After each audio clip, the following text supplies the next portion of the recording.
Warahmatullahi wabarakatuh. Saya Muhammad Fakih Febriansyah dengan NIM 2314400098. Di sini saya akan membuat tugas video presentasi mereview salah satu aplikasi e-commerce yaitu Shopee. Baiklah, langsung saja saya akan memulai presentasinya.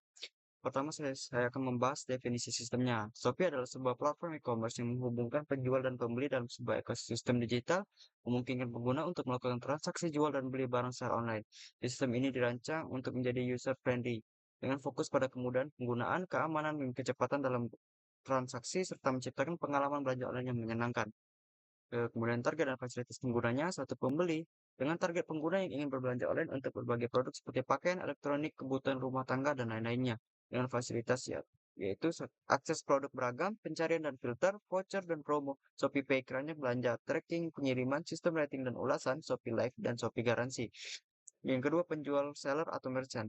Target penggunanya ada penjual individu dan perusahaan yang ingin memperluas jangkauan pasar serta usaha kecil, menengah hingga usaha besar yang mempercepat penjualan produk dengan fasilitas yaitu toko online, manajemen produk, Shopee Ads, sistem pengiriman terintegrasi, promosi penjualan, dan customer service Shopee. Kemudian ada dropshipper dan reseller. Target penggunanya yaitu pengguna yang tidak memiliki produk sendiri namun ingin menjual produk orang lain di Shopee dengan skema dropshipping atau reseller, dan individu yang mencari peluang bisnis tanpa modal besar untuk stok barang dengan fasilitas yaitu akses produk dari penjual lain, manajemen produk, manajemen harga, pengelolaan pesanan otomatis. Yang terakhir ada mitra pengiriman logistik. Pada target penggunanya yaitu perusahaan logistik yang ingin bermitra dengan Shopee untuk menangani pengirim produk dari penjual ke pembeli dengan fasilitas yaitu integrasi sistem pengiriman, order manajemen, rating pengiriman, dan pembaruan status pengiriman. Kemudian diagram konteksnya. Di sini saya akan menjelaskan aliran data pada diagram konteksnya. Entitas pertama yaitu pertama pembeli mengirimkan data pemesanan dari status kepada Shopee. Shopee memberikan data produk dan informasi pesanan kembali kepada pembeli. Kedua, penjual mengirimkan data produk dan informasi pesanan ke Shopee, dan penjual menerima laporan penjualan dan data pesanan dari Shopee. Ketiga, dropshipper atau reseller mengirimkan data dropshipper kepada Shopee. Kemudian Shopee memberikan data produk dan informasi pesanan. Keempat, logistik. Mitra pengiriman mengirim dan menerima status pengiriman dari Shopee. Baik, selanjutnya adalah event list-nya. Satu, pembeli membuat pesanan. Pembeli mengirimkan data pesanan termasuk detail produk yang ingin dibeli serta informasi pembeli. Data terkait ada data pembeli, data pesanan, dan status pesanan. Dua, penjual mengelola produk. Penjual mengunggah atau memperbarui data produk yang tersedia di platform termasuk harga dan stok produk. Data terkaitnya ada data penjual, data produk, dan stok produk. Tiga, dropshipper mendaftarkan produk. Dropshipper mendaftarkan produk yang ingin mereka jual melalui platform, termasuk informasi produk dan harga yang disepakati. Data terkaitnya ada data dropshipper dan data produk. Empat, pesanan dikirim ke logistik. Setelah pesanan dibuat oleh pembeli, Shopee mengirimkan informasi pesanan ke layanan logistik untuk pengiriman.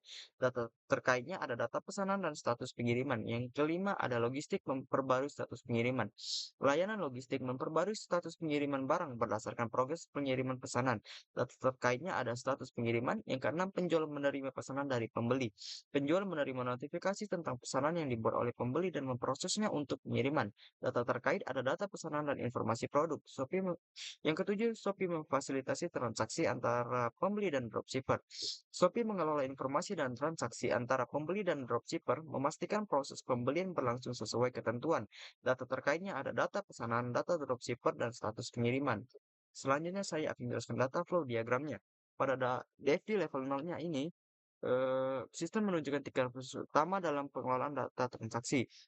Pada 1.0 yaitu proses pendataan produk, admin bertugas untuk mengelola dan memasukkan data produk ke dalam sistem. Pada 2.0-nya proses pemesanan.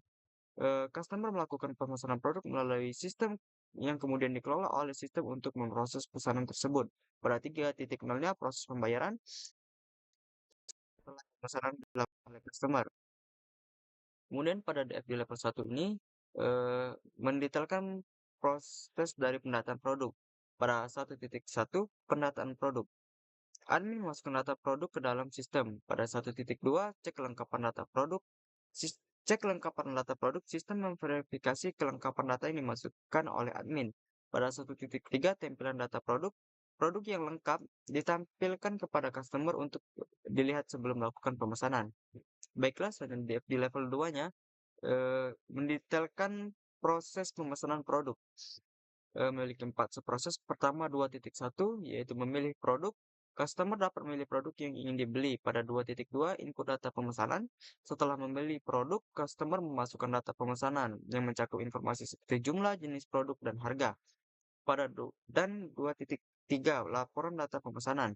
Admin akan mengelola dan melihat laporan data pemesanan yang dikirimkan melalui sistem. Pada 2.4 nota total pemesanan, sistem akan mengeluarkan nota total pemesanan sebagai ringkasan dari semua produk yang telah dipilih oleh pelanggan yang bisa dilihat oleh customer. Kemudian di level 3-nya mendetailkan proses pembayaran yang melibatkan 4 subproses juga. Pada 3.1 yaitu login, customer melakukan login ke dalam sistem. Pada 3.2 input data pembayaran. Setelah berhasil login, customer yang memasukkan data pembayaran untuk menyelesaikan proses pemesanan. Pada 3.3 laporan data pembayaran. Data pembayaran akan dikirim ke sistem dan admin dapat melihat laporan pembayaran tersebut. Pada 3.4 nota pembayaran. Setelah proses pembayaran selesai, nota pembayaran akan diberikan kepada customer sebagai bukti pembayaran yang telah dilakukan. Selanjutnya, Entity Relationship Diagram. Pada ORD ini menggambarkan aliran data antara entitas yang terlibat dalam proses e-commerce. Pertama, ada pemberi dengan atribut ID pembeli, nama, dan alamat. Kemudian ada pesanan dengan atribut ID pesanan, tanggal pesanan, dan status pesanan. Kemudian ada logistik dengan atribut ID logistik, nama logistik, dan status pengiriman. Kemudian ada produk dengan atribut ID produk, nama produk, harga, dan stok. Kemudian ada penjual dengan atribut ID penjual, nama, dan daftar produknya. Kemudian ada dropshipper dengan atribut ID dropshipper, nama, dan info produk. Selanjutnya ada kamus datanya. Kamus data ini memiliki 12 kamus data. Yang pertama ada customer, admin, data produk, data pemesanan, data login, nota total pemesanan, nota pembayaran, laporan data pemesanan, laporan data pembayaran, pendataan produk, pemesanan, dan pembayaran. Baiklah, sekian presentasi saya pada hari ini. Saya akhiri. Wassalamualaikum warahmatullahi wabarakatuh.